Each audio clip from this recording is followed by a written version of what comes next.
પૂડા બનાવવાના છે.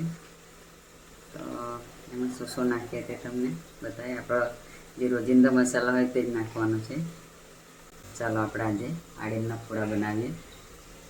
લોટ ચાળ્યો છે બેસન અને ચોખાનો. હળદર અને ધાણા જીરું નાખ્યું છે. હવે મરચું નાખીએ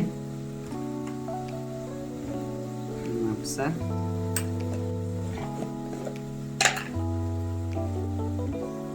આદુ લસણ નાખીએ.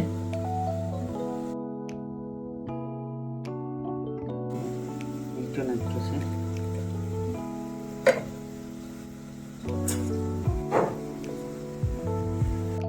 અને એને આપણે હવે લોટમાં ભેગી દઈએ.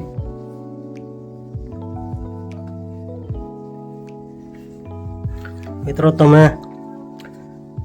કાકડીના પૂડા ખાધા હશે, તમે મેથીની ભાજીના પૂડા ખાધા હશે, બીજી એવી જ જાતના. પણ યુટ્યુબમાં પહેલી વાર તમે જોશો કે આળીમના એટલે કે મશરૂમ, વાઇલ્ડ મશરૂમના આ પૂડા બની રહ્યા છે.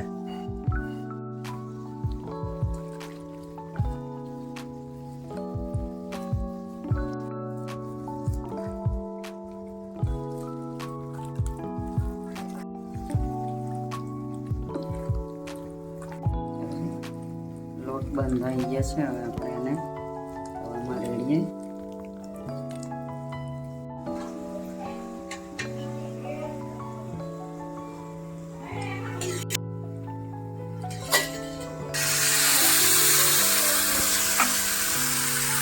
ધીરે જવાય ને તો મિત્રો ધીરે ધીરે ધીરે ધીરે કરવું પડે કામ. તો હાથથી ડર લાગશે ને, અમારા પાનથી કરી શકાય.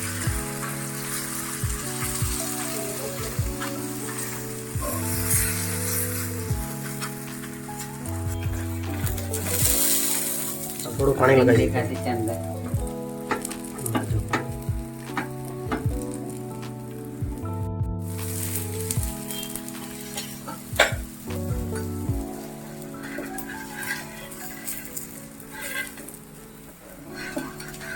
ચલા ઘરે જને તો ડૂબી જાય.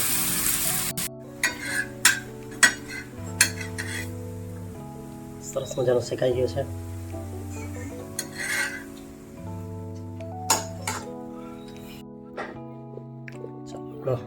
પૂડા આવી ગયો છે. હવે ભોલુભાઈને પણ આપી દઈએ.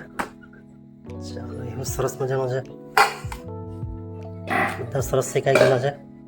આ શાક છે ને કૂળો અને ટામેટા બનાવેલા છે. અમે બહુ સરસ લાગે.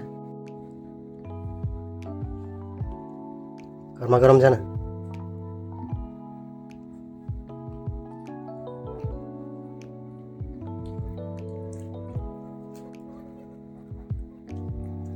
નહીં ભાઈ એવું તો બોલ ને. ચાલ તું જ બનાવ્યા. કેવું લાગે તને? સરસ લાગે છે. બીજી વાર બનાવજો. ખાજો. બીજી વાર અમે તો બનાવું. તમે બી બનાવજો ને ખાજો. સરસ લાગશે. મજા આવી. ચાલો મિત્રો, છેલ્લો હું ચાખું.